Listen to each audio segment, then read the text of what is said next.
Maurício, bem-vindo ao canal Minuto de Geografia. É um prazer tê-lo aqui com a gente para bater um papo, conhecer um pouco mais de você, porque embora a gente trabalhe na mesma escola, a gente se vê ali pelos corredores só, né? Oi, bom dia, tchau, não dá muito tempo da gente conversar, mas queria dizer que é uma honra tê-lo aqui com a gente. E a gente sempre começa pedindo para a pessoa fazer as apresentações, falar quem é, o que que faz, no que trabalha, né? Quais as suas paixões. Então, se apresente para a gente.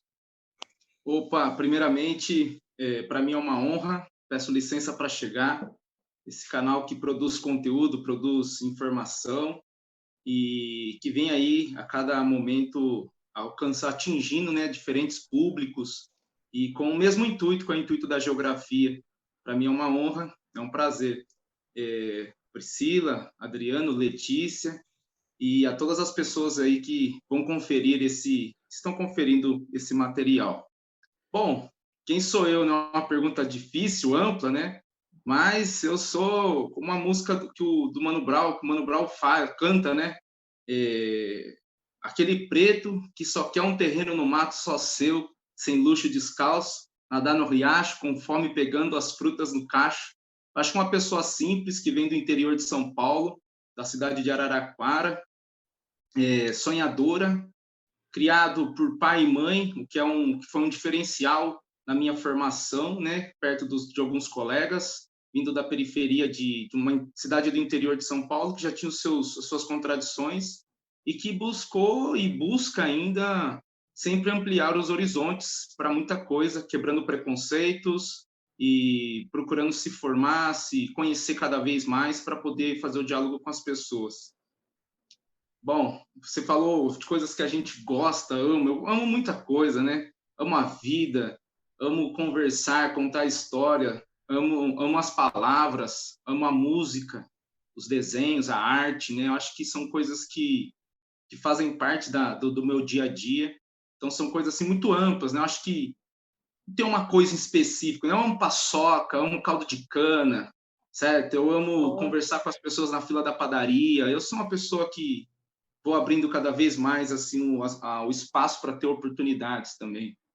Maurício, hoje você inaugura o quadro chamado Trajetórias, né? E a gente pensou nesse quadro justamente para dar ouvidos às histórias das pessoas comuns, que apesar das adversidades socioeconômicas, de gênero, raciais, de classe, conseguiram chegar à universidade, se tornaram pesquisadores, né? Então a gente quer saber um pouquinho dessa sua trajetória que passou desde lá atrás dos bancos da escola, passando pelo chão da fábrica, até chegar à universidade, né? E fala para a gente também que momento que você pensou, né, em fazer geografia e o porquê escolheu geografia. Bom, eu gosto muito é uma pergunta muito interessante que faz com que eu volte ao passado, mexe com uma nostalgia, mas ao mesmo tempo momentos de superação. Sempre estudei em escola pública, né, desde ensino infantil até terceiro ano do ensino médio. Para o final do terceiro ano do ensino médio, eu comecei a trabalhar. Então, eu trabalhava e estudava. Mas a minha primeira formação mesmo, para poder conhecer um pouco mais sobre a vida, sobre o mundo, foi a partir da cultura hip hop. Então, o hip hop ele chegou primeiro trazendo uma carga de conteúdo muito importante, seja na dança de rua, seja na cultura DJ, seja com os MCs, seja com o grafite, ou até mesmo o conhecimento, que é o principal elemento da cultura. Então, eu fui absorvendo a partir da cultura hip hop nesse momento de estudantil, né, na escola, final ali do ensino fundamental 2 para o médio, que eu acabei conhecendo um pouco mais, e ali eu trago como a minha primeira formação, a minha bagagem. Claro que anteriormente já vi os quintais dos tios, das tias, né, da minha própria casa, no chão de terra, onde tinha muito samba, samba rock, né? No fundo da minha casa tinha um terreiro de candomblé, que não era dos meus familiares, mas eram do meu vizinho, terreiro do Seu Dito, né, da Dona Adel. Então eu ficava ali, molequinho, já só ouvindo as batucadas. E eu curtia muito aquilo sem saber o que era. Ia nas festas que tinha algumas festivas para as crianças, a gente ia também, mas eu não sabia muito bem, mas aquilo eu já me identificava. Então eu trago isso como a minha primeira formação. Então já tinha um quê de ancestralidade africana que estava no meu entorno, mesmo sem o meu consentimento. E vários griots foi passando pela minha vida. Eu sou um cara que sempre tive amizade com pessoas mais velhas de idade, assim, que sempre passava, hoje fala, pega a visão, né? Passava a visão para mim, eu, molequinho, ia e me identificando com aquilo. Então, eu trago como primeiro processo formador, até chegar ao hip hop, até adentrar de fato essa cultura, conhecer um pouco mais sobre ela e os conteúdos que eram abordados nas letras de rap, na crítica do grafite, da pichação, né, das músicas que eram executadas, o porquê da existência dos bailes. Então, o baile era uma reunião ancestral e a gente vai aprendendo com o tempo sobre os seus significados. E então me dei a minha vida em grande parte no hip hop, trabalhando e me dedicando ao hip hop. Eu fiquei nesse inteirinho uns 6 anos sem estudar na forma formal, né? Como a gente conhece. Então, eu não terminei o terceiro ano do ensino médio, fui já prestar um vestibular, eu nem sabia o que era isso, eu achava que isso era inacessível. Eu, como muitos amigos, achava que era burro, que não sabia, que não tinha capacidade, que a gente tinha uma projeção para trabalhar, porque trabalhar era muito mais digno do que buscar outra coisa. Então a gente tinha muito isso, né, até por uma questão familiar. E aí eu peguei e fui trabalhar. Trabalhei, ainda que eu estudei no Senai, né? Então, óbvio, se eu estudei no Senai, eu virei peão. Então, também era uma coisa muito normal entre os amigos, né? E as amigas também. E peguei e fui trabalhar como office boy. Trabalhei como office boy, já fui jardineiro, já fui até segurança, por incrível que pareça, né? Freelancer ali. E, enfim, trabalhando e hip hop. Trabalho e hip hop, essa era a minha vida. Até que eu fui trabalhar numa fábrica chamada Lupo, né? Multinacional e tudo mais, na cidade de Araraquara. E entrei lá com serviço terceirizado, um pessoal da limpeza, de uma firma que prestava serviços de limpeza. Então, eu entrei lá como serviços gerais para limpar máquinas industriais têxteis. Então, essa era a minha função, limpar máquina, e aí surgiu a oportunidade dentro da fábrica de se tornar mecânico. Então, tinha que fazer um curso para se tornar, na verdade, era auxiliar de mecânico, mas a gente ia executar atividades como mecânicos. Fiz esse curso e ali começou a dar vários nós na minha cabeça, porque eu não me sentia muito satisfeito com aquele lugar. E por ter essa carga do hip hop, essa carga crítica, alguns materiais que já chegavam até mim, uma maior presença com movimentos estudantis, movimentos sociais e estudantis na cidade de Araraquara, pelo fato de ter ciências sociais, letras lá na Unesp, então já tinha um envolvimento, o pessoal colava as nossas apresentações, então já tinha uma troca ali. E eu via muito Taylorismo, Fordismo e Toyotismo. Taylorismo, Toyotismo, Ford, toda hora eu via aquilo, toda hora na fábrica. Então eu trabalhava pensando nisso. Então a luzinha verde, opa, máquina ativa, a luzinha vermelha parou, a amarela precisa de uma atenção. Então, Toyotismo, linha de produção, né? Fordismo. Eu ficava reparando muito nessas coisas, fazendo essas analogias, fazendo até umas rimas mesmo, assim, falando da máquina, do robô, enfim. E tinha o mezanino do chefe da sessão, que era o Taylorismo, né? Ele gerenciando tudo e conferindo. Se alguém não estivesse trabalhando, ele descia e falava, e aí, qual é que é? E papai, não, não. Enfim, mas eu sempre fui o peão bom, né? Não reclamava, trabalhava, fazia hora extra, e papapá, papapá.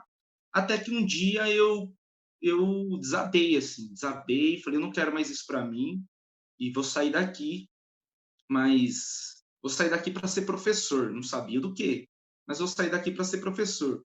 Os colegas que trabalhavam comigo até tiravam um sarro, não, o professor aí, que não sei o quê, pá, o pretinho tá viajando, não sei o quê, tá rimando demais aí, não sei o quê, papapá. Não, tranquilo. E pedi para sair da fábrica. No primeiro momento não quiseram me mandar embora. Eu peguei minha carteira de trabalho e falei, estou indo embora do mesmo jeito e vou sair daqui. Aí aquilo me motivou muito. O meu líder, né, chefe de seção, ele disse assim, mas você vai sair daqui para quê? E mostrou no vidro a unidade. Algo tão grande para você, você vai sair daqui para quê? Você vai querer o quê lá fora? Você só tem isso. Eu falei, não, eu estou saindo do mesmo jeito. Até prestar um vestibular, prestei o vestibular da Unesp, por incrível que pareça, o tema da redação, isso foi no ano de 2010, para entrar em 2011, o tema da redação foi hip hop. Eu nunca esqueço isso. Então, assim, a minha redação ela teve uma pontuação muito elevada, só que eu zerei exatas. Zerei exatas. Então, fui eliminado da prova. Prestei a Unicamp, não passei na primeira fase. E eu fui muito estimulado pela minha companheira, que estudava ciências sociais e queria entrar na pedagogia da Unicamp. Então, ela me motivou, me incentivou muito. E fui lá, sem saber de nada. Eu achava que eu tinha que entrar lá e já prestar. Não sabia, já entrava para como se fosse escola. Eu achava que era direto, tinha que prestar uma prova e tal. E aí eu peguei, prestei essas provas, não passei, mas prestei o Enem. Ficou por isso. Eu falei para ela, e agora? Quando que acontece, né? Quando que eles vão chamar? Ele falou assim, vai demorar, no mínimo uns 2 meses. Eu falei, em 2 meses eu vou surtar. Estou sem emprego, saí do emprego, não sei o que fazer. Aí ela falou assim, não, vamos dar um jeito. Aí eu fui trabalhar como pintor eletrista e tal. Não deu as chamadas, aí chegou o Enem, começou a chamar no dia 13 de fevereiro de 2011, dia do meu aniversário. Era a sexta chamada do Enem. O Enem chamava pelo SMS, né? Era a última chamada do Enem. Ou era o e-mail, tinha que ir na Lan House, pagar 1,50 uma hora, ou chegava no SMS. Não chegou SMS nesse dia para mim. Mas a minha companheira já havia passado na Unicamp. Então, ela foi para Campinas, eu continuei trabalhando como pintor letrista e juntei um dinheiro, mandava para ela e foi o dinheiro que eu fui para Campinas assim, sem nada. Falei, olha, como eu sou ruim de exatas, eu entrei num cursinho popular na Unicamp chamado Exato, que era só para trabalhar exatas, química, física, matemática, enfim, redação. Aí eu peguei, beleza, fui no primeiro dia, fui no segundo, no terceiro, no quarto. Foi na sexta-feira, eu não quis ir mais. Não quis ir mais, falei, não vou. Eu tenho uns cursos técnicos aí pelo Senai, tem um monte de firma aqui perto do Real Parque e tal. Eu vou mandar uns currículos ali, vamos ver o que vira, né? Sou desenhista projetista, formado pelo Senai, e falei, eu vou tentar alguma coisa. E eu lembro que nessa sexta-feira eu peguei e falei assim, vamos acessar seu e-mail, né? Vamos ver se tem alguma coisa. Vamos, não estava sem perspectiva mesmo. Acessamos o e-mail, tinha um e-mail da UFSCar, porque depois da sexta chamada, o Enem não chamava mais, mas as instituições sim. Aí tinha um e-mail lá, prezado senhor Maurício Moisés, por favor, convocar a nossa instituição na segunda-feira, horário tal. Era o UFSCar de Sorocaba me chamando, porque eu escolhi a minha segunda opção, geografia. A minha primeira opção sempre foi ciências sociais, porque acabava sendo uma referência para mim. E aí cheguei lá no UFSCar, tinha 12 pessoas convocadas. Das 12 iam chamar 6 pessoas, porque tinha a questão de documentação, pontuação, que ia ser visto na hora. Então tinha bastante gente aquele dia. Foi um dos dias mais bonitos da minha vida. Foi o mais sofrido dos mais bonitos. Eu fui sem dinheiro, fui de carona na pista, e foi difícil. Só que foi bonito porque era um gramadão verde, assim, tinha um monte de pai e de mãe. Os filhos, eu acho tão bonito isso, o pai e a mãe levar o filho para ver, conferir. Aí, se o filho chora porque não foi chamado, o pai e a mãe acolhe, né? Se o filho passa, a filha passa, comemora, é aquela festa. E eu vendo tudo aquilo. Aí saiu a lista. A hora que saiu a lista, eu fui o terceiro da lista. Opa, estava dentro, só que eu não vi o meu nome. Eu vi a cara do meu patrão dizendo, não tem nada para você aqui. Te juro, eu peguei um ranço daquilo. Falei, não, então, beleza, já que rolou, aceitei. Aí fui para Sorocaba estudar geografia. Eu fui a primeira pessoa da minha família a acessar o ensino superior. E foi uma vitória muito grande, foi muito significativo, mesmo sem sabendo ao certo o que era aquilo para mim. Era tudo muito novo, como se fosse uma avalanche. Para ter a dimensão do que era, para mim, demorou 2 anos. Demorou 2 anos para eu saber que era aquilo que eu queria. Então, eu cheguei lá e eu descobri que eu não sabia ler, eu não sabia escrever, eu não sabia falar. Eles não iam aceitar a minha gíria. E eu era muito mais chucro do que eu sou hoje. Peão de fábrica. Eles não iam aceitar. Então, o pessoal até brinca. Você quer encontrar o Maurício? Vai na biblioteca, porque ele está lá na biblioteca. A biblioteca abria às 8. Era 10 para as 8 eu estava lá. meu curso era noturno, então eu ficava o dia inteiro na biblioteca, lendo, escrevendo, conversando com as pessoas para ver se eu adquiria aquele processo. No primeiro semestre foi difícil, muito difícil. Eu fiquei de exame de uma única disciplina. Falei assim, mas como assim? Você ficou de uma só? Eu falei, fiquei de uma só, achei que aquilo lá era um insulto. Não, pô, você conseguiu algo que poucas pessoas conseguem. Eu falei, putz, aí eu me aliviei. Falei, opa, então estou no caminho. Então eu insisti muitas vezes para vir para a Unicamp no processo de transferência. Primeira vez eu não vim porque eu não tinha dinheiro. Aí na segunda vez eu não perdi, juntamos um dinheiro, pagamos, prestei a prova de transferência para fazer geografia na Unicamp, que é onde eu me formei até chegar no doutorado hoje. Uau! Hum. Uau! A gente tem Respirando algumas fundo, né? coisas que são semelhantes, Maurício. Eu também saí do ensino médio, eu trabalhei desde muito cedo. Meu pai tinha, apesar de vir de uma família que morava num bairro periférico, então, assim, eu morei em casa de madeira até os meus 14 anos. A primeira vez que eu fui entrar numa casa de material que a gente falava na época, eu já estava com quase 15 anos. A gente faz aniversário próximo, tá? Eu faço 15 de fevereiro. Você já falou, eu lembrei aqui.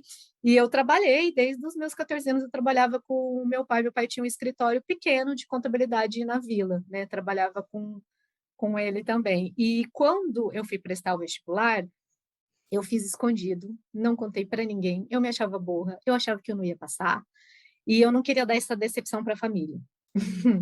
Então, em 1990, o vestibular de 1998, eu prestei escondida, e naquele ano prestou a minha mãe e a minha cunhada, tudo junto. E a minha mãe passou. Então, minha mãe e eu entramos na universidade, na Unesp, lá de Presidente Prudente juntas, e saímos juntas.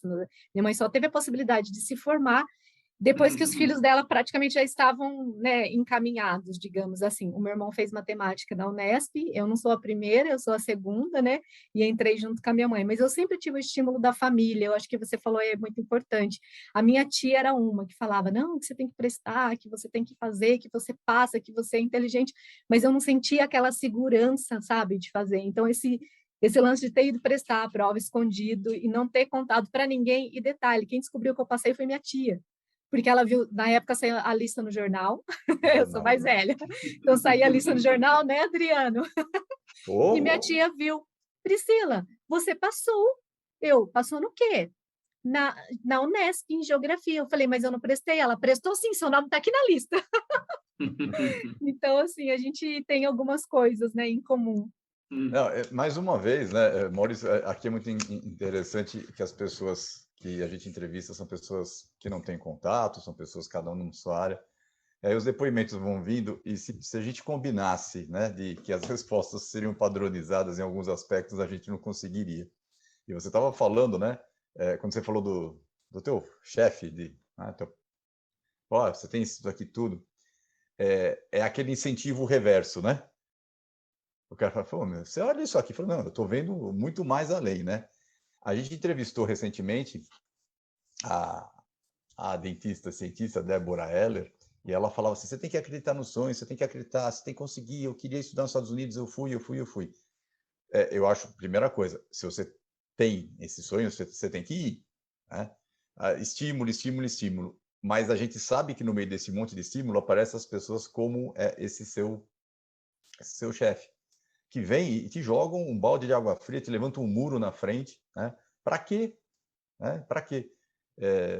Além de tudo, a gente tem uma coisa em comum, que é ser professor. Quem decide ser professor no Brasil vai ouvir isso. Para quê? Né? Eu me pego até agora, né, mas já mais velho, com 35 anos de profissão, às vezes é difícil eu incentivar um aluno que queira seguir essa área, né? Mas quando o aluno chega, que nem você chegou contando essa tua história, quando você acabou de contar, a Priscila falou, ufa, como é que você segura essa força? Né? Aí sim, aí você vê, não, peraí, vamos, ó, tem isso, tem esse caminho, a pedra está aqui, tem o fosso aqui, vai ter armadilha a colar, mas vai fundo. Né? Então, eu já tive vários alunos que pensavam ir para uma carreira e foram para sociais, né? Foram para a Unesp de Marília, né? Foi para um monte de lugar e estão satisfeitíssimos, estão felizes, né? Que eu acho que não adianta nada, né, Maurício? A gente, sou bem sucedido com uma cara de velório. Você está morrendo. Você está morrendo. Sim. Então, essa sua colocação assim, me fez lembrar muito desse aspecto, né? E daquela questão que eu levanto muito aqui, porque eu trabalho com pré-vestibular. Então, assim, o aluno que chega, ele acha que ele quer alguma coisa, né? Que você falou, eu pensava nas ciências sociais, então, primeiro, não iria conseguir. Não, agora eu vou conseguir, eu vou fazer ciências sociais. Aí você cai na geografia. Aí você tem uma coisa parecida comigo. Eu caí na geografia também. A geografia foi minha segunda opção quando eu prestei, né? Eu já confessei aqui que eu sou um arqueólogo frustrado, na arqueologia não existia nos anos 80, eu sou dos anos 80, entrei na faculdade em 82. Não existia, você tem que fazer história e só na pós você ia fazer especialização. Então eu falei, vou fazer história. Não passei na primeira chamada, passei na segunda. Meu pai viu o nome na lista, né, do, do jornal, ele trabalhava em jornal, ó, saiu o teu nome, não sei o quê. Quando eu fui, falei, pô, mas a geografia é a segunda opção. Fui, sabe aquela coisa que vai acontecendo? Então, assim, a gente tem esses outros caminhos que não são planejáveis. É meio que a intuição, né, Maurício? É uma coisa meio. É, É, né? são estratégias, né? São estratégias. A gente a gente não tem o controle disso, mas quando você está dando o passo por conta própria, né? Quando você falou assim, eu fui de carona para lá, você quer coisa melhor do que isso? Você não tinha, você deu um jeito, tá? Você foi. E aí a coisa vai sendo construída, né? Então, esse processo, essa estratégia que você falou, a gente tem que saber detectar isso quando encontra um aluno, um irmão, um amigo tentando seguir esse caminho, né? A gente vê você hoje agora, se você falando, eu falo assim, meu Deus, como é que não era, ninguém viu isso, né?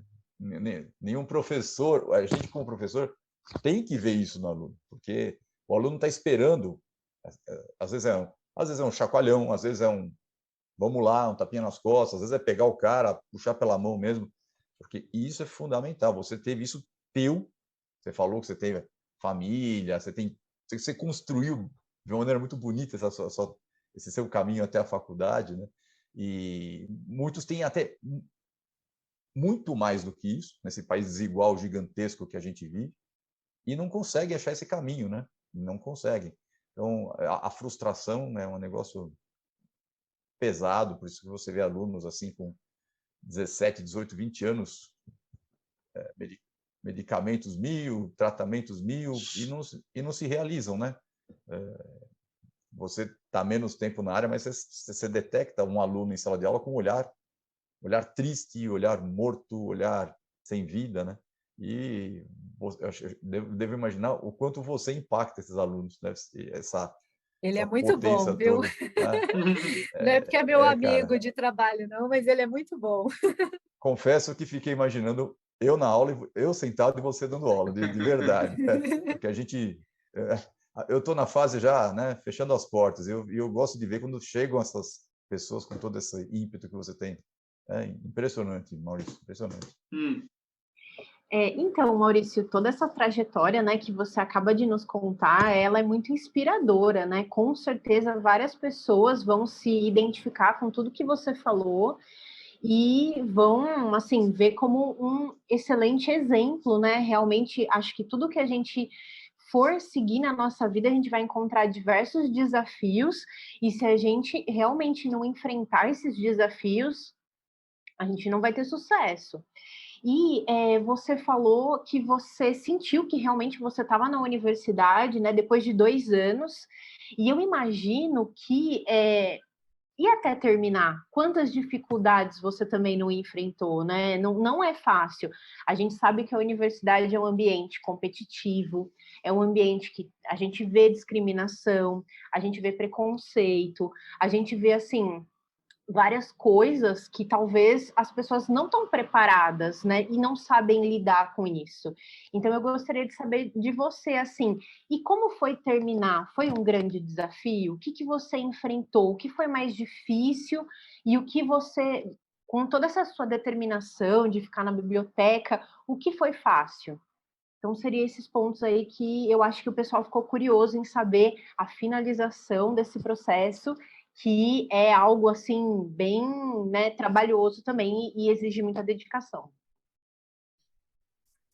Eu acho uma ótima pergunta, porque começou muito difícil para mim, muito difícil. porque eu entrei na 9ª chamada. Então, eu já cheguei, estava tudo acontecendo na universidade. Uma semana antes de eu me mudar para Campinas, por definitivo, com a minha companheira, que já morava em Campinas, num quartinho enfim, esses quartinhos de despensa que põe tinta, ferramenta, a gente morava num lugar desse, que era o único lugar de uma república que a gente conseguiu. O meu pai faleceu nessa semana. E aí, o meu pai foi a pessoa que mais me incentivou, né? E incentivou, assim, dentro daquilo que ele podia me alertar. Olha, ninguém da família entrou numa universidade. Você vai ser o primeiro. Essa foi a única coisa que ele falou. Não tinha outra coisa para ele falar também. Porque ele não queria que eu seguisse o exemplo dele, porque ele foi... Meu pai chegou até o nível técnico. Ele era laboratorista. Trabalhava com piche, a produção aí de rodovia, de asfalto, tudo mais. E aí ele faleceu na semana que a gente ia se mudar para o definitivo. Só que aí rolou um lance, né? A minha mãe ia ficar sozinha e ela disse o seguinte: vocês lutaram tanto para ir, agora vocês têm que ir de fato, que a gente dá um jeito aqui. Então aquilo, de certa forma, foi também um incentivo. Quando chega na universidade, eu já chego na universidade com 22 anos de idade. E eu trombei uma molecada que tinha 17, 18, só que eu encontrei também um pessoal mais velho, que já estava nos seus 45, 40. Como eu sempre fiz amizade com gente mais velha, foi óbvio que eu me enturmei com esse pessoal. E pelo fato de ser preto. Porque quando eu entrei, a UFSCar é uma universidade histórica, foi uma das primeiras a implementar as cotas étnico-raciais. Pô, na minha turma tinha 12 preto. Então eu já me senti um pouco mais à vontade. Mas eu fui como peão, chucro, cara fechada e tal, aquela coisa. Tem até uma passagem de um amigo, né, o Silas, grande Silas, também com o mesmo histórico, veio do Capão Redondo, aquela coisa maluca, né, preto, de mais idade, sonhando aí buscar uma... Ele chegou, ele estava encostado no pilar assim, ele falou assim, e aí, ele nem falou meu nome, nada. Ele chegou, e aí, neguinho, trabalhou onde? Primeira coisa que ele falou para mim, não perguntou nem meu nome. Aí eu falei, pô, é esse aí que eu vou colar junto, porque já me identifiquei. Então, a facilidade, começar pela facilidade de fazer amizade, se articular com as pessoas. Então, isso foi muito bom para mim. Ser uma pessoa que, mesmo sendo chucra, eu era aberto a conversar com as pessoas. Então, isso me facilitou a querer conhecer coisas novas, né? A quebrar alguns preconceitos. Isso me ajudou muito. Não foi fácil, mas facilitou, né, de certa forma. Porque a gente sabe que o difícil não era entrar. Quando eu passei, eu falei, se eu tivesse prestado no ensino médio, eu já tinha entrado direto. Eu não sabia como que era. O difícil é permanecer na universidade, até hoje. Então, na universidade, eu sempre fui bolsista. E bolsista é aquela guerra, né? Você tem que estar a todo momento conversando com o assistente social, tendo que provar inúmeras coisas para você poder ganhar uma bolsa. E na época, a bolsa na UFSCar era R$ 180, não pagava nem as minhas passagens de volta. Eu conheci pessoas maravilhosas que me davam carona todo final de semana, sem eu ter que pagar nada, para voltar para Campinas e durante a semana para ir para a moradia da UFSCar. Tinha uma amiga que era da cidade, em outro município, eu moradia em Salto de Pirapora, ela me levava todo dia embora. Então, isso me ajudou muito. E aí, foi esse processo, né? Superando essas dificuldades. Claro, eu enfrentei várias, até descobrir que havia muitas coisas que travavam o processo. Um exemplo, ego de professor. Isso atrapalhava muito, porque na UFSCar o sistema é muito mais fechado. Se você não passa na disciplina, você trava todas as outras. Então, você tinha que passar. Então, se você não tinha uma boa relação com o professor, com a professora, aquilo te dificultava. Então, tinha esse lance, né? Até me transferir para a Unicamp. Quando eu me transferi para a Unicamp, foi outra realidade, outra questão, outra universidade, outro patamar, outros investimentos, outros financiamentos, investimentos que eu tive que fazer para tomar decisões. Por exemplo, morar na moradia da Unicamp foi um desses investimentos. Só que na Unicamp, eles têm um sistema de estúdio, é uma moradia para a família. Como eu já era casado, então eu fui morar nesse estúdio. Foi a melhor coisa que a gente fez. Então, tudo que entrava de bolsa, a gente tinha condições de comprar livros, de quando tivesse trabalho de campo, bancar as próprias refeições. Então, a gente já teve que fazer várias coisas, dividir com um monte de gente para poder fazer com que todo mundo comesse, se alimentasse nos trabalhos de campo. E trabalhos de campos maravilhosos, assim, 9 dias na Bahia, né? A Unicamp foi, assim, algo que de melhor aconteceu na minha vida, uma das coisas melhores que aconteceu na minha vida, em termos de formação. Só que também tem a questão do ego, como eu havia dito, o ego, alguns preconceitos. Eu peguei uma fase muito difícil na Unicamp, no distrito de Barão Geraldo, que é onde fica a Unicamp, em que estava acontecendo muito estupros, né, de meninas. E a questão ali era articulação social. Era um momento que eu estava mais distante do hip hop, eu vi ele voltar para mim para contribuir com essa articulação. Então, eu participei muito de movimentos no sentido de poder dar uma colaboração a partir do rap, né? Então, superar essas questões, pensando nas nossas amigas, pensando na minha própria companheira, e aí isso foi se estabilizando. Para o final da minha formação, você vai ganhando uma certa confiança em si, no momento que você sabe, você reconhece que você quer algo com aquilo. Então, quando eu estava para o final da minha graduação em geografia, eu falei, eu quero mestrado. Esse processo também não foi fácil, porque quando você vem de uma família cuja estrutura é apenas a estrutura da dignidade é apenas trabalhar, claro, não descaracterizando a formação dos meus pais, que foi maravilhosa dentro daquilo que eles podiam fazer por mim. Então você tem uma lealdade muito grande para aceitar algo novo, para aceitar uma abundância.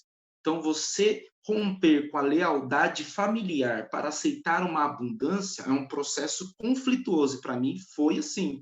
Eu queria o mestrado e não queria, porque, de novo, eu achava que não era capaz. Porque onde eu tinha que estar? Só na sala de aula, trabalhando. E não é o fato de estar na sala de aula, é o fato de estar empregado. Então, esse foi o difícil mesmo, travado. Porque a universidade, a gente sabe que é tranquilo. Pô, ganhar bolsa para estudar? Fala sério, né? Para mim, para cima de mim, pessoas que vinham reclamar para mim porque tinha que ler muito, falar, você nunca apertou um parafuso numa fábrica, você não sabe o que é aquele negócio apitando no seu ouvido. Ter 20 minutos para se alimentar, no sistema 6x2, acordar de madrugada, né? E falei, pô, meu, estudar é maravilhoso, é tranquilo, você ganha para isso. Você tem a oportunidade de fazer um intercâmbio, de conhecer pessoas diferentes, novos idiomas, novos conteúdos. Então, cursar a universidade não foi um problema. Estudar, apresentar seminário, pô, isso aí para mim, eu que já mandava um rap para aí, que eu vinha mesmo com a minha vontade mesmo, falar, agora vocês vão ver o que é o pretinho da periferia, o que ele tem para falar, ia com toda a minha força. Mas tinha essas dificuldades, o ego do professor, da professora, e aí, não bastasse, no final da minha graduação começou a aparecer movimentos racistas, né? Suástica para tudo quanto é canto na Unicamp, seus pretos sumam daqui, aqui não é lugar para vocês. Começou a aparecer, e novamente a gente ali atuante com o rap, podendo contribuir de alguma forma, e também foram momentos tensos. Isso que eu coloco dessa forma, Letícia, momentos tensos, que não foram difíceis, foram tensos, para poder superar isso também, porque mexe com o nosso emocional, né? A gente leva isso para casa.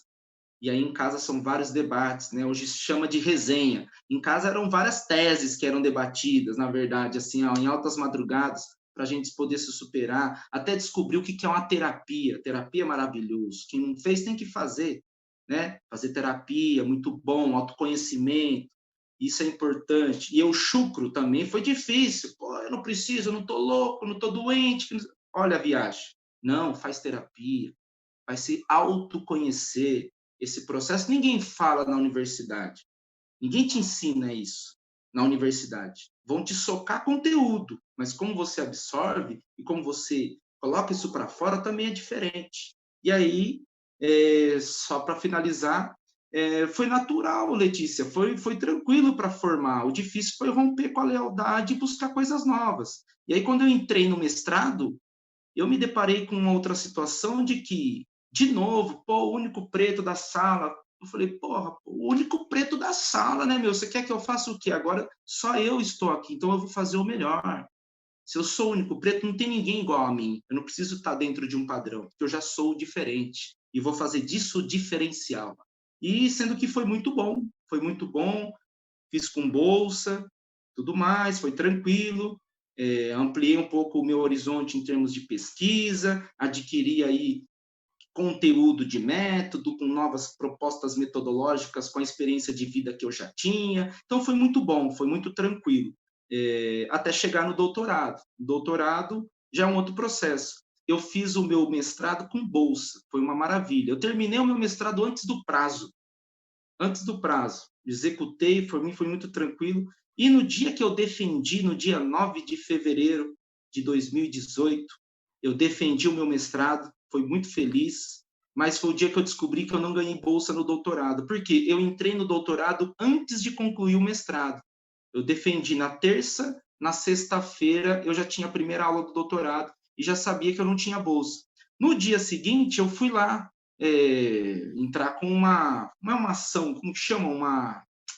Me foge o termo agora, quando a gente vai contestar algo, a gente... É uma declaração mesmo que você pode fazer pedindo revisão. A palavra não é revisão, a palavra é... esqueci, fugiu, mas é isso aí, vamos, reveja aí o que aconteceu, por que não aconteceu e tal. Não, você não conseguiu. E o mais engraçado era que eu estava cabreiro, mas cabreiro, assim, cuspindo fogo, um monte de gente dando os parabéns para mim, porque eu fiz uma coletividade muito grande, com todo mundo do Instituto é faxineiro, gente da secretaria, todo mundo, ô Moisés, ô Maurício, ô parabéns, pá, pá, pá, pá, pá. E eu cabreiraço, assim, o que aconteceu? Eu entrei numa depressão profunda, fiquei mal, porque eu trabalhei desde os meus 16 anos de idade, que eu tinha dinheiro para me manter, desde os 16. Porra, chegar nos 25, 26 anos, sem dinheiro, o que eu vou fazer? Aí aquela coisa do machismo, né? Pô, eu vou ter que ficar em casa só lavando, só passando, só limpando, só cozinhando. Pô, e as mulheres já fazem isso há quanto tempo? E não reclamam, né? E eu não me via como útil. E a utilidade que tem de uma pessoa que passa um pano no chão, quando você chega em casa, o seu prato está lá quentinho para você comer a comida, sem se preocupar, tem uma utilidade tão grande, eu não me via útil dessa forma. Estrutura machista da sociedade, né? Estrutura machista da sociedade que a gente vai quebrando aos poucos também.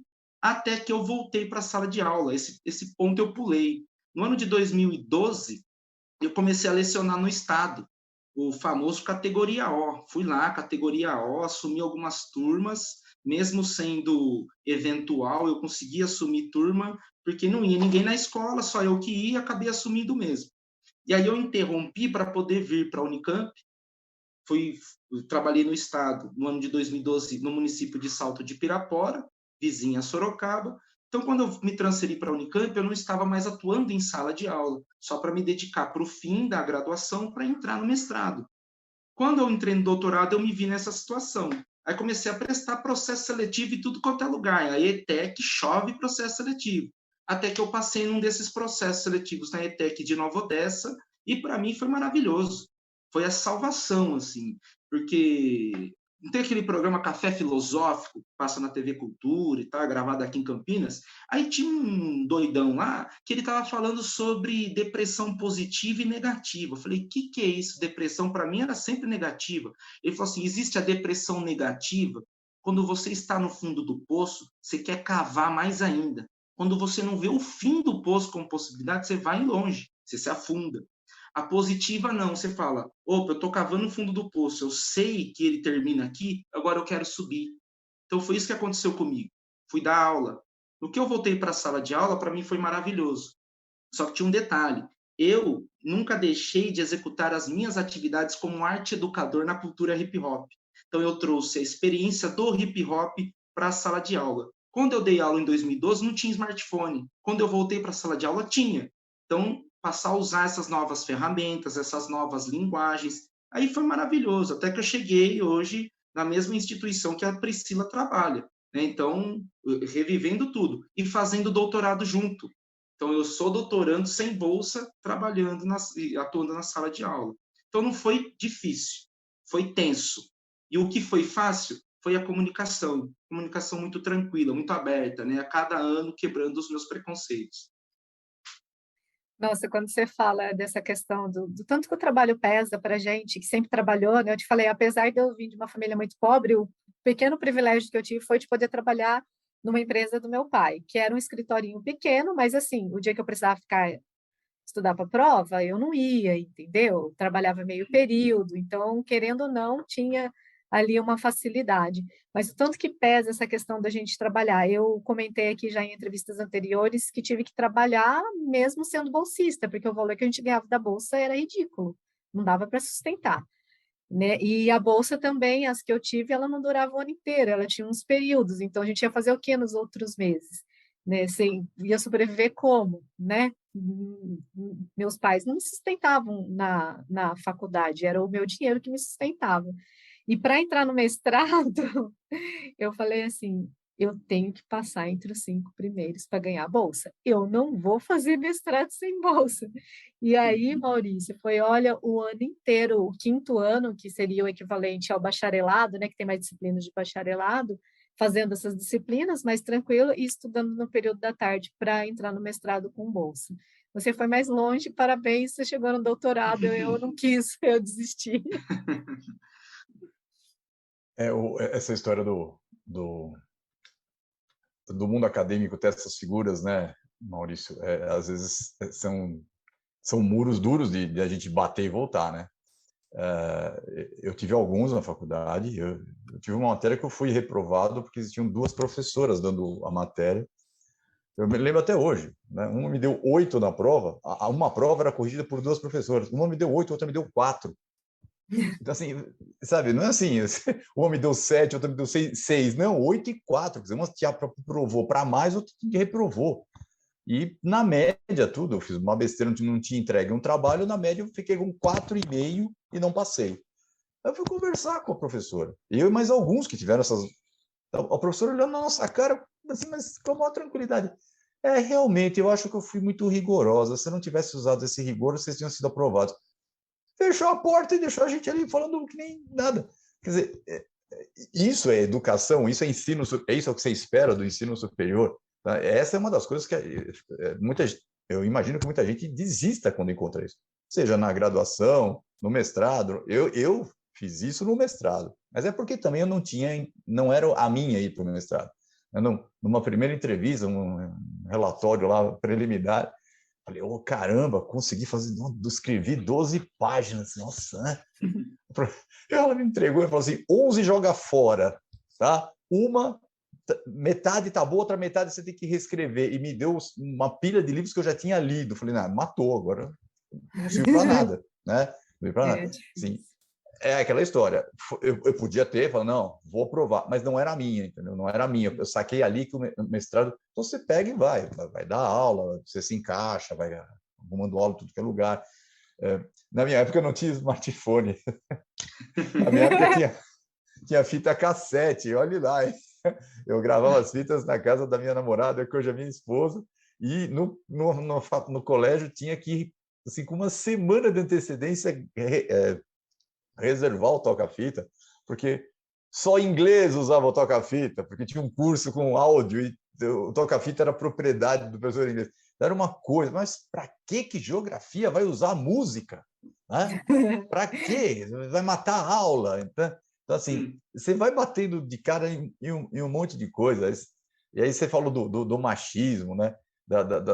Tem todos os ismos que a gente traz, né? Eu sou de uma geração bem anterior à tua, que a gente só vai tomar... Tem coisas que eu ainda tomo consciência hoje. Né? Assim, meu Deus, olha o que eu falei, meu Deus, olha como eu agi, meu Deus, olha o que eu fiz. A gente vai tendo que diariamente se desconstruir, se reconstruir. A terapia é sensacional. Estou fechado com você com relação a isso. Né? Essa história que todo mundo... Não, eu não sou louco. Né? Não, você não é louco. Você precisa de um acompanhamento de alguém para, né? Sabe, te conhecer. Eu me lembro até hoje, quando eu tive alta, 2 coisas, né? Nós brincamos, que era um grupo que fazia terapia, a gente falou assim, primeiro, você está me dando alta? Cuidado que o teu de flor, né? Deu alta para mim, né? E segundo, ele falou assim, eu dou alta quando eu percebo que cada um dos meus pacientes já está com o vírus, né, da autoterapia faz parte de você. E eu me pego várias vezes na mente, no local, na sala, fazendo a terapia, conversando, né? E isso é fundamental para crescimento. Tem gente que não avalia, tem gente que não pede desculpas, né, irmãos?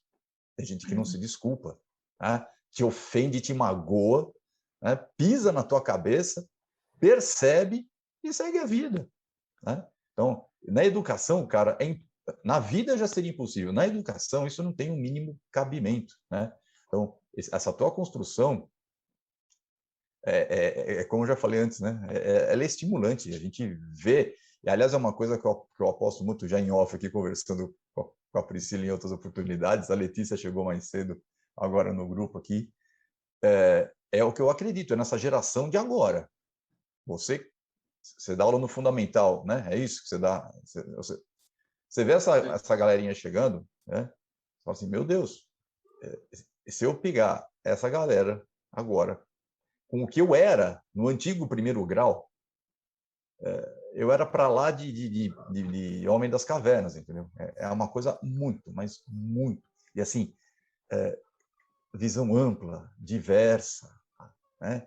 É uma cultura pop diferente, uma cultura pop com consciência de gênero, de classe, de raça, inclusiva. E eu só vou fechar essa parte meu gigantesca. Eu tive um colega agora, ele é professor de história, acabou o curso de RI, ele vai entrar no mestrado em RI, e ele foi para a Avenida Paulista aqui dia 7 agora, né? Ele falou, eu vou entrar lá fantasiado, ele falou, vou entrar. E ele foi lá, né, tirou foto, tudo, não sei o que, tá? Ele falou, cara, um maior laboratório, né? Ele falou assim, mas tem uma coisa, só tem a maioria homens, brancos, tá? E velhos. Ele falou assim, nem sei se são velhos na idade, mas na postura, no comportamento, nas atitudes, são pessoas assim, ultrapassadas em tudo que se refere. Então, eu acho que esse contexto que a gente vive já foi, essa galera não muda. A gente tem que centrar fogo. Por exemplo, eu vendo você, em pessoas como você que estão agora aí, e nas pessoas que você está educando com toda essa diversidade que você traz, cara. Assim, é impressionante. Eu gostaria de ter a possibilidade hoje de trabalhar com hip hop em sala de aula. Me faz lembrar as últimas entrevistas do Milton Santos, né? Que você deve... Sim. Eu vejo, eu comecei a ouvir tuas letras, falei, pô, o Milton Santos dizia que o hip hop era a saída, né? Ele falou isso numa entrevista um ano antes de morrer, eu me lembro, direitinho, né? Eu quando saí da universidade, ele estava chegando do exílio, né? E até ele mudou, tá? Eu gosto de falar isso às vezes. O pessoal viu o Milton Santos nas entrevistas, ele era um cara bem solto, tá? Quando ele chegou, ele era um cara muito contido. E conhecendo o mundo acadêmico, ele deve ter tomado tanta porrada quando ele voltou para a USP, que aquilo era a forma de defesa dele. Ele não sorria. E você vê as entrevistas do Milton Santos, no documento, tá sempre sorrindo, tá sempre leve, né? Aquelas camisas floridas que ele usava, tal. É uma outra pessoa. Então, se o Milton Santos sentiu isso, meu amigo, você imagina, né? O aluno de 16, 17 anos que entra, que você viu lá, né? Que hoje, graças a Deus, convive, né, com pessoas mais velhas também, né? Essa diversidade do mundo hoje precisa de gente como você. Essa é uma ponte assim fenomenal. A gente precisa quebrar essas coisas. Não tem mais mundo possível. De novo, citando o Milton Santos, não tem mais um mundo possível sem isso, né? Se for para seguir do jeito que está, acabou, né? Eu e meus apartes gigantescos. Maurício, você, além de professor, também, né, é pesquisador, já falou para a gente, está no doutorado e tem um plus aí, você também é MC. E eu fiz até uma colinha aqui, em 2017 você lançou um registro sonoro, Rasul ao vivo, com seu parceiro, DJ Chegado. Em 2020 você também lançou uma música, Efeito Colateral, e essa música é inspirada nos versos, né, de uma música do Racionais e também num zine de um escritor e educador chamado Rodrigo Siriaco. Só que eu estava pesquisando e descobri que a sua história, e você já falou aqui para gente também, começa lá no início dos anos 2000. Em 2003, você tinha um grupo chamado Mentes Urbanas, eu não sei se ainda Isso. existe, né? Mas, enfim, Uhum. conta um pouco para a gente sobre como o rap e o hip hop entrou na sua vida. Você já falou isso, na verdade, mas fala como que você usa isso em sala de aula. Hum. Bom, eu vou começar aí pelo comecinho que você citou, esses dois trabalhos que foram lançados, né? A música Efeito Colateral, que foi inspirado nos versos dos Racionais MCs, da música Capítulo 4, versículo 3, do álbum Sobrevivendo no Inferno, e do Rodrigo Ciríaco, que ele também era professor, na rede pública de São Paulo, fanzineiro, e hoje ele tem um movimento muito importante, ele é escritor, né? Tem um livro dele muito bacana que é chamado Te Pego Lá Fora, que é muito inspirador, que vem aí da literatura periférica marginal, que de certa forma é um movimento que me aproximou ainda mais da cultura hip hop. Então, no ano de 2003, eu comecei com essa ideia de conhecer um pouco mais o hip hop e formar o Mentes Urbanas DCI. DCI é por conta do bairro onde a gente morava, né? Desante, Secap Iguatemi, no lado sul de Araraquara. E entre amigos, a gente formou esse grupo que durou 10 anos. Nós gravamos 2 álbuns, mas quando eu falo assim 2 álbuns, né, não é aquele álbum do estúdio, aquela coisa, é o álbum da vontade de querer lançar alguma coisa, da reprodução mesmo, né, da flexibilidade tropical, como diria o Milton Santos, de você montar as coisas, os equipamentos no seu quarto e ter essa vontade de querer registrar uma ideia e passar para outras pessoas. Então, nós gravamos 2 álbuns, o Só os Pobres Vão à Guerra, em 2005, e o Recrutando os Aliados, em 2009, 2010, para comemorar o fim do grupo, né? O fim, assim, simbolicamente. Então, o Mentes Urbanas, para mim, foi uma escola fantástica, fantástica mesmo, porque a gente era muito envolvido com muita coisa sem saber, sem ter ideia de nada. A gente entrava de cabeça nas coisas, sem ter ideia de nada, só da vontade mesmo de conversar com as pessoas através da música. Só que chegou um tempo, um momento, que o Mentes Urbanas ele abraçou coisas grandiosas. Na nossa primeira apresentação, a gente abriu as festividades da cidade de Araraquara, do aniversário da cidade de Araraquara, cujo principal artista, banda na época, né, era a banda Ruge, as meninas lá do Acererê, Rarerê. Então, estava assim lotada, aquela coisa gigante. Nós não tínhamos tanta ideia de como a nossa mensagem ia chegar, né? E chegou muito bem e foi muito bom, foi uma escola. Só que a gente viu que a música não era o suficiente. Vimos que a música não era o suficiente e é muito legal o palco, a luz, o som, mas uma hora o som desliga, a luz apaga, acaba a água do camarim, o camarim é desmontado e você vai para sua casa como qualquer outra pessoa comum. Então, para nós, a foto é legal, o registro, mas o que para nós passou a nos interessar mais era dialogar com as pessoas. Então, nós criamos pequenos núcleos de oficinas em escolas, dialogando com a molecada na quebrada, através da sala de aula, e também criando um movimento chamado Guerrilha DCI, em que a gente oferecia curso de desenho e fazíamos festas dos dias da criança, uma forma de agregar a molecada, né, que estava na rua e fazer um som. A ideia era essa. E com esse movimento ele se estendeu muito rápido. A gente começou a fazer fanzine e sarau de poesia. Aí o sarau foi um abraço. É aí que entra a literatura marginal periférica, muito inspirado no Sérgio Vaz, né, lá de Tapecerica da Serra, extremo sul de São Paulo, com o Sarau da Cooperifa, que aí nós criamos o Sarau Canários. Ele era itinerante nas periferias de Araraquara, e aquilo fez com que nós conhecêssemos muitas pessoas, pessoas do dia a dia, né? Trabalhadoras, trabalhadores, crianças e estudantes universitários. Então foi aí que também veio esse interesse, de certa forma, a prestar um vestibular. Então foi uma trajetória bonita, que durou um tempo, até que eu vim para a universidade, já não queria mais cantar rap, apenas atuar com as oficinas, ficar por trás mesmo.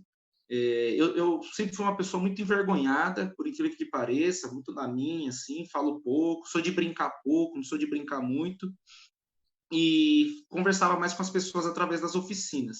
Até que houve um convite, descobriram, eu nunca fui de divulgar também meu trabalho para ninguém, ficava na minha, e aí descobriram que eu cantava rap, e na moradia da Unicamp havia um festival chamado Virada da Lua, com vários artistas, vários estilos, lotado, assim, de ter muita gente mesmo, e descobriram e falaram, ó, nunca teve rap na Virada da Lua, você não queria cantar aí, fazer um som? Eu falei, ó, estou muito afim, mas eu faço.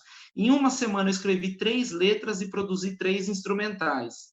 E gravei esse dia, tem registrado, tem no YouTube lá, bacana, para mim terminava ali. E aí, no outro dia, me convidaram para ir numa outra festa. Da outra festa, quando eu fui ver, eu já estava nessa de novo, cantando novamente. Aí eu não parei. Aí eu falei, não, agora eu quero, mas vai ser do meu modo. Eu sempre fiz pensando nos outros, agora eu tenho que pensar um pouco em mim. A minha idade já não é mais aquela euforia de estar em todos os lugares, querendo estar em todos os palcos, não. Vamos fazer com calma, do jeito que eu posso, nos lugares que eu posso. Então, para mim, foi maravilhoso. Que aí eu estendi a minha expressão para os cursinhos populares de Campinas. Eu estendi para várias quebradas, várias escolas. Nossa, aí ampliou mesmo, assim, foi algo muito grandioso para mim, que eu carrego com muito carinho e realizo até hoje.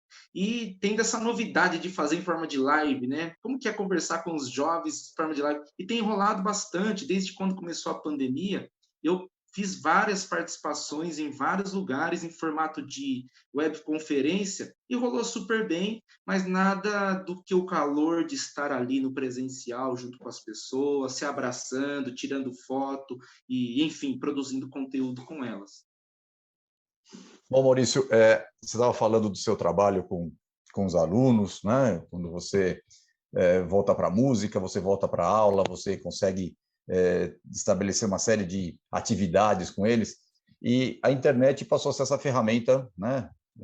Para o bem e para o mal, né? Como tudo na vida, né? Eu acho que existe um pouco de exagero quando se joga a internet como uma ferramenta do mal, né? Ela pode ser do bem, né? É a perversidade e a possibilidade do Milton Santos, impossível, né? Não sair disso. Mas eu queria que você falasse um pouco a respeito disso, né?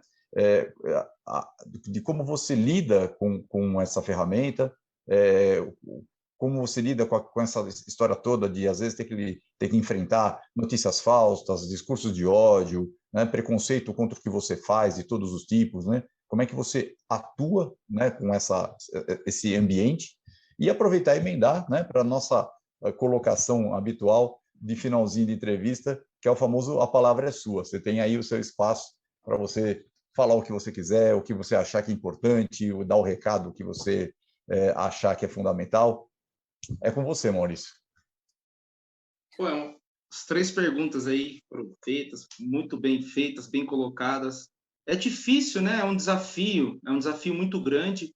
Primeiro, pelo fato de você achar que domina a internet, mas não dominamos a internet, né?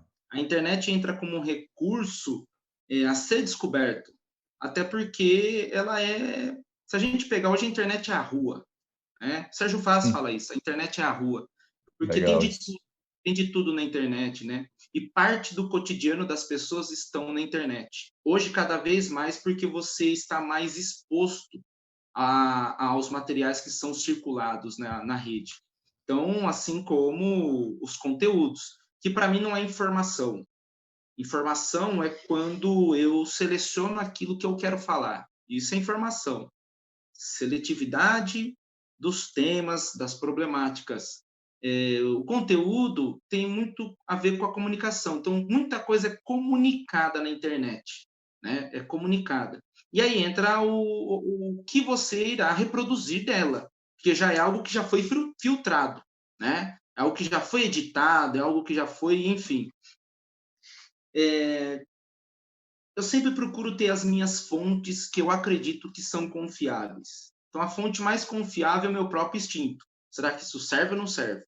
E aí eu sempre apuro com alguns materiais. Então, tem um tema, vamos pegar um tema, Talibã. Pô, Talibã, hoje a molecada quer saber o que é esse Talibã. Então, você vai em algumas fontes que você dá crédito para que são mais confiáveis. Mas tem muita coisa que é mentira. né? Então, aí entra as fake news. A fake news, ela é algo muito antigo, né? Se a gente for ver, na época dos reinados, já havia diferentes distorções para deposição e para outras posições de status e tomada de poder na Idade Média, enfim, anterior a isso ainda, inclusive. E nessa era moderna, a internet vem como um prato cheio, né? A internet vem como um prato cheio, então eu procuro sempre avaliar o mesmo tema a partir de 3 ou 4 fontes diferentes que eu dou um crédito antes de passar para os meus alunos, né? E aí eu trago como uma confiabilidade que eu construo. E eu falo para eles, toda vez que eu passo uma informação nova, eu falo para eles buscarem também nas fontes que eles acreditam que seja o certo. E se vier com mentira, põe no debate que a gente põe na mesa que a gente debate, a gente constrói, dialoga. Eu sou uma pessoa que sou do diálogo em sala de aula. Eu também eu não sou de menosprezar a capacidade que os alunos têm de realizar as suas pesquisas próprias, porque eles têm autonomias para isso, e a gente constrói junto. Se eu não sei, eu não falo, se eu sei, eu falo, ou se não, a gente passa a identificar qual que é o melhor argumento juntos. E tem que tomar muito cuidado, né? Porque antes eu não tinha dimensão, Adriano, de que essa questão da minha própria história de vida, da minha história no hip hop, por mais que seja muito local, muito localizada, mesmo em específico, de uma cidade do interior e tudo mais, eu não tinha dimensão de que eu podia influenciar alguém. Nunca tive isso. Eu fui ter isso ano passado. Eu participei de uma live com o pessoal de um grupo de estudos da Universidade Estadual do Maranhão. E aí o pessoal falando e tal, e pá, pô, a sua história de vida é inspiradora, né? Até palavras que vocês trouxeram aqui, eu nunca tive ideia disso, porque eu nunca olhei para isso. Nunca sequer imaginei, eu só sempre seguindo em frente, seguindo em frente. E aí eu falei, opa, eu preciso prestar muita atenção naquilo que eu vou pronunciar e, sobretudo, se eu pego a fonte de um outro lugar. Então, acaba sendo um desafio muito grande lidar com fake news hoje, e a gente vamos nos preparar, porque ano que vem será um ano difícil novamente, um ano mais conflitante, até porque nós estamos em uma transição de pensamento. As figuras arcaicas, conservadoras, né, agora ultradireitistas, que fazem parte aí da família do bem, da família do cidadão de bem, esse pessoal é o pessoal que vai nos confrontar novamente. Só que tem um avanço nisso. Nós sabemos quem eles são e o que eles querem. E eles não são a maioria. Então, é importante marcar esse posicionamento, né? Eu costumo falar para os meus alunos, os alunos falam assim para mim, professor, você é de esquerda ou de direita? Eu falo, eu sou preto. Para quem é preto, não tem esquerda, não tem direita. Quando, na época dos quilombos, não só Palmares, mas tantos outros quilombos, havia uma economia interna que não era socialista e não era capitalista, não era comunista, mas era comunitária, era comum. Marx trabalhou a ideia do comum, né? Hoje Pierre Dardot e Laval, né, os franceses, filósofos, sociólogos também lidam com a questão do comum. O Milton Santos já lidava com a questão do comum, pensando por uma outra globalização possível, né? Então, a gente vai trabalhar aí ano que vem com coisas difíceis, novos confrontos, mas que nós já estamos mais preparados, estamos vacinados, né? Ontem eu tomei a minha segunda dose da vacina da Covid-19, e essa Covid-19 é muito maior do que a gente sabe, né? Não é só a questão do vírus, é a questão do uso abusivo das tecnologias de informação e comunicação, que adentraram aí no cotidiano das pessoas, até quem não tinha ouvido falar disso, foi forçado a conviver com esse tipo de situação. É só olhar para os entregadores de alimento por aplicativo. Não é só a questão de circular de moto pelas cidades, mas é a questão também de você ter que manusear uma maquininha de venda e compra de crédito, de débito, de ter que ser avaliado por um aplicativo para você garantir o seu sustento, né? Então tem uma coisa aí que a gente precisa observar de uma forma muito mais minuciosa, sensível, sutil. E a fake news entra nesse contexto, porque ela acaba formando pessoas também. É uma informação, é um conteúdo, mas é um conteúdo falso, né? E aí, para quem falar quem é igual a questão da polícia.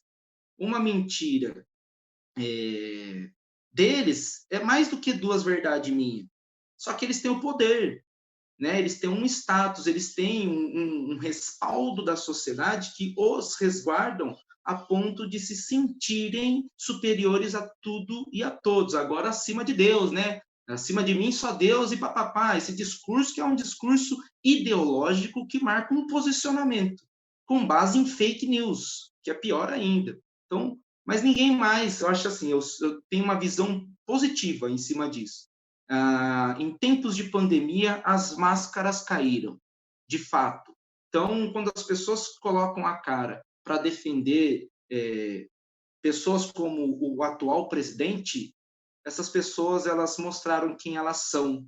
E se elas acreditam ainda que esse é um representante, elas estão se permitindo ser manipuladas por notícias falsas. Isso é o pior. Então, é fácil identificar, né?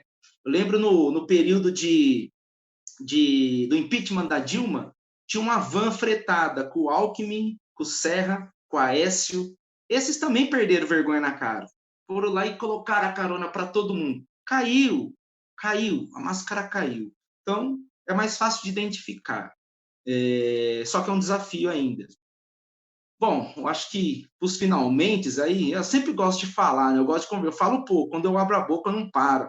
Gosto de contar história, como eu falei. Você é um ótimo contador de história.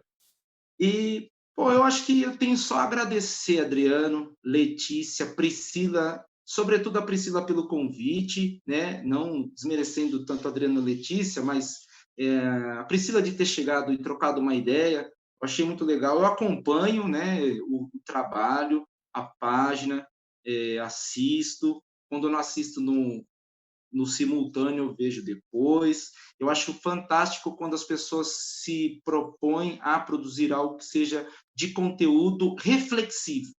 Então, eu não vou dizer que é um conteúdo consciente, não, é conteúdo reflexivo. E está falando algo que não vai fazer mal para os outros, vai fazer bem, mas você tem que filtrar, você que vai avaliar. Então, produzir conteúdos e a gente vê que são coisas muito boas. Eu me sinto honrado, grato de estar aqui trocando essa ideia com vocês. E é um prazer também poder conhecer, dialogar e falar da vida, sobretudo da vida. Lembro que Priscila, quando veio com a questão do tema, né? Que a gente vai falar de que tema? Olha, Priscila, não sou muito de dar tema, não, mas eu acho que falar um pouco da trajetória, de como eu cheguei na universidade, é importante para o público que assiste os vídeos do seu canal, que é um público jovem, né? Um público estudantil. Eu acho que esse pessoal, acho que dá para a gente trocar essa ideia e pode ampliar o contexto. Então, acho que estou aqui para isso, para trocar ideia com você que nos ouve, que nos assiste, para poder seguir em frente diante de tantos preconceitos, de tantas barreiras que há. Também não tenho o discurso do foco, força, fé, positividade, vamos lá, porque para mim isso já está muito neoliberal e Chega, né? cai como uma armadilha, É. né? Então, tem que acreditar em você, acima de tudo, acredite em você, aos seus iguais, a sua história, a sua trajetória e seguir em frente. Ai, Nossa, Maurício, a gente agradece demais assim a sua presença. Foi muito, muito legal mesmo. Assim, eu estou até emocionada, porque assim, as nossas histórias elas são muito parecidas, embora, né, a gente não conversa muito lá na escola, mas tem muita coisa assim que bate, aniversário. Entramos com 22 anos também na faculdade. Então, né, as nossas ancestralidades também, assim, só tenho a agradecer por você ter aceitado o convite, estar aqui hoje. Para quem não sabe, um sábado, 11 de setembro, gravando essa entrevista com a gente. não tinha melhor pessoa para a gente inaugurar um quadro chamado Trajetórias. Aliás, Não quando ela tinha. perguntou para você do tema, ela estava conversando comigo, ela explicou, né, quem era você e tal. Que nome nós vamos dar? Eu falei, Trajetórias, né? Porque é isso. Eu acho importante que você falou uma coisa legal aí. Caiu a máscara, né? Caiu. Então, a vantagem hoje é que a gente sabe quem são essas pessoas, né? Assim, nossa, onde esse povo estava? Esse povo estava do nosso lado. Estava convivendo com a gente, na nossa família, no nosso ambiente de trabalho, estava bebendo cerveja na mesa com a gente. Agora, se não saiu, saiu eu do grupo, do WhatsApp, não sento mais na mesa, né? No trabalho ele chega, eu saio, porque se definiu.